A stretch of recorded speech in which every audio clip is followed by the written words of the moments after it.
The total addressable market of financial assets in the world, we already mentioned, was 900 trillion US, okay?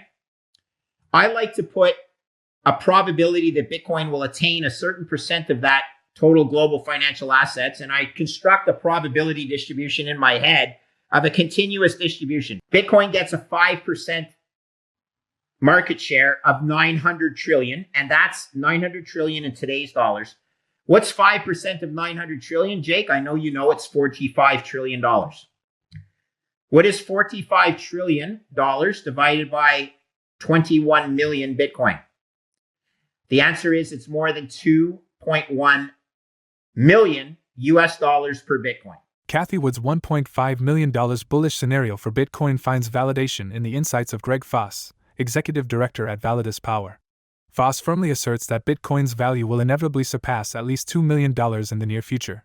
This conviction rests upon the unceasing debasement of global fiat currencies, a situation in which Bitcoin stands out as the most robust form of insurance. With unwavering certainty, Foss predicts that fiat currencies, including the US dollar, are destined to depreciate significantly due to the escalating global debt spiral. Foss underscores the importance of bolstering investment portfolios with hard assets like Bitcoin, gold, and real estate. While acknowledging other valuable assets, he recognizes Bitcoin as the frontrunner in the race against fiat debasement. He foresees its exponential appreciation as more individuals recognize the inadequacy of traditional asset classes in safeguarding against currency devaluation. With a notable 40% allocation in Bitcoin himself, Foss advises a small percentage of one's portfolio be dedicated to Bitcoin, envisioning substantial protection over time. In predicting Bitcoin's trajectory, Foss prefers providing a target without a specific time frame. He highlights two influential models for projecting Bitcoin's price. One model suggests a current value of $250,000, while the other proposes an eventual milestone of $2 million. Foss shares these perspectives during a recent interview with Jake Woodhouse on the Bitcoin Advisor channel, emphasizing the significance of Bitcoin's role in a rapidly changing financial landscape. I come from a credit background, and the first thing I try to do is value Bitcoin using open market instruments that people can't argue with because it's set by the market, okay? I'm not making the market on credit default swaps of sovereign nations. That's set by an efficient market of participants who are determining what the likelihood of default is of sovereign debt, and it changes on a daily basis, and it's reflected in what's called a CDS spread or a credit default swap spread on that particular borrower.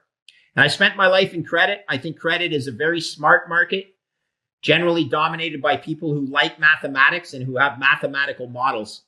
So the first thing I do is I calculate a value of Bitcoin relative to other instruments in the world, and I determine whether Bitcoin is rich or cheap on a value basis. And I mentioned my CDS methodology, and Swan Bitcoin has a guy by the name of Alpha Zeta, that's his Twitter handle. Alpha Zeta produced this thing called the NakamotoPortfolio.com. It's a brilliant open source software portfolio that one of the tools in there calculates the value of Bitcoin using the Foss model of CDS spreads. I ran it this weekend, and using open market rates together with a couple of adjustments that I use, because they're personal adjustments, I get a value of Bitcoin today. A value, not a target. I need to say this. It's a value that can change because the open market spreads change. The value is over 250,000 US per Bitcoin based on that methodology. So that's the value. Now you ask me for a target. Well, don't forget that value changes as the probability of default of sovereign debt changes because I view Bitcoin as being the anti-fiat. But let's go back to a simpler target price methodology. The total addressable market of financial assets in the world, we already mentioned, was 900 trillion US, okay? So I have a valuation methodology that says it's worth over 250,000, but that's a dynamic measurement. And I have a target in this binary outcome of over 2 million US dollars per Bitcoin, which assumes that 5% of all of global financial assets get moved into Bitcoin. Everything else being equal, that's 45 trillion, or otherwise about twice the size of the US GDP. Point is, you have this target. To make the math easy, let's make it a $2 million price target. And today, and it's in today's dollars, I need to be very clear about that. That's 2 million US per Bitcoin in today's dollars. So we're not talking about appreciation or due to a deflating or debasing US dollar.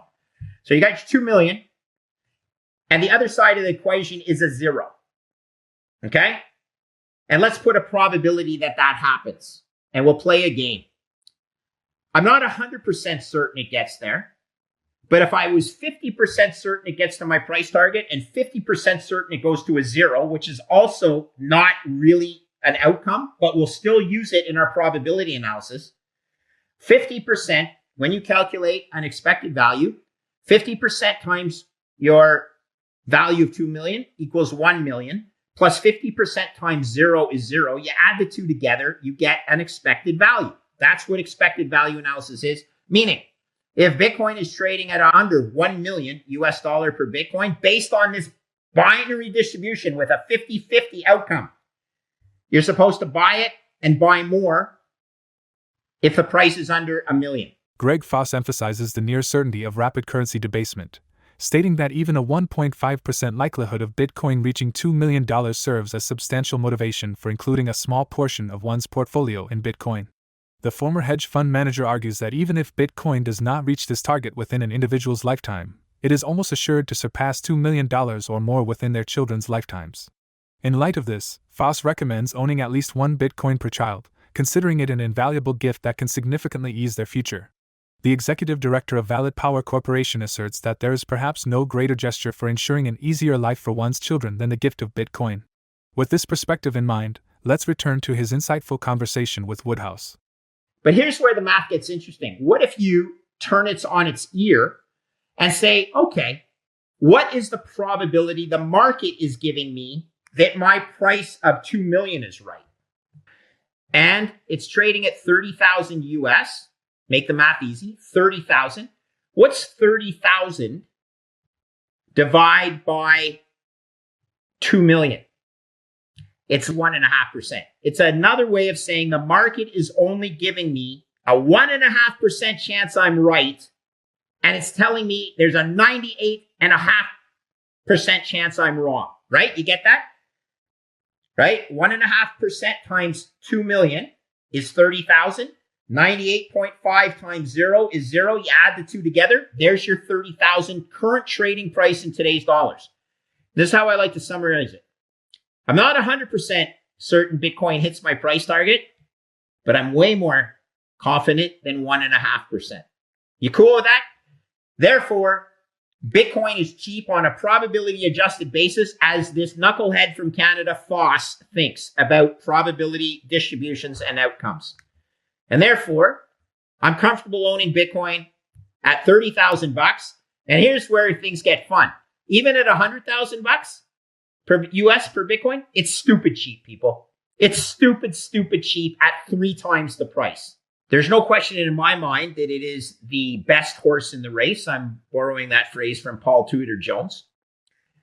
But I believe that every portfolio in the world needs an allocation to Bitcoin because of the certainty of fiat debasement. Now, interestingly today, when you sent around some questions that people wanted to ask, well then, Foss, why Bitcoin and not this other thing? And I don't even know what other proof of work coin somebody brought up. Never heard of it. And the simple answer is, first of all, Bitcoin has first mover advantage. Secondly, and most importantly, it is the most secure digital asset defended by the strongest computer network in the world and defined by its 21 million supply of Bitcoin. So you might say, well, I'm going to start this other coin that's also proof of work, but it's only got 2.1 million coins. It's therefore more scarce and therefore better than Bitcoin. No, it's not, because in order to transfer value over this network, you need security of the network. And I might have a portion of these 2.1 million coins of this quasi new Bitcoin. The network's nowhere near as secure. Like, I just wouldn't invest my money into that protocol for the same risk return advantages of Bitcoin and the security that it offers. So Bitcoin's the only digital asset that protects me against the fiat Ponzi. Cathie Wood, the founder and CEO of ARK Invest, recently offered 3 compelling reasons for her strong optimism regarding cryptocurrencies and digital assets. In an interview with Barron's, Wood outlined her belief in 3 distinct revolutions driven by crypto. Firstly, she highlighted Bitcoin's dominance in a monetary revolution, underscored by its resilience during market upheavals like falling bank stocks. Wood envisions a potential shift back to a digital, rules-based monetary system, challenging the existing centralized framework. Wood's second and third reasons center on the transformative potential of decentralized finance and digital property rights, exemplified by non-fungible tokens and real estate within the metaverse. She foresees these innovations fundamentally altering traditional financial and property ownership models. Addressing regulatory concerns, Wood expressed confidence that Coinbase will emerge successfully from its legal battle with the SEC, citing the growing recognition of crypto as a distinct asset class by legislative bodies. Wood's bullish perspective aligns with the evolving landscape of cryptocurrencies and digital assets, emphasizing their potential to reshape financial paradigms.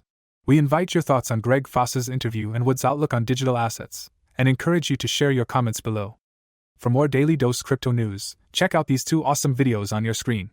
Click now and we will see you on the next video.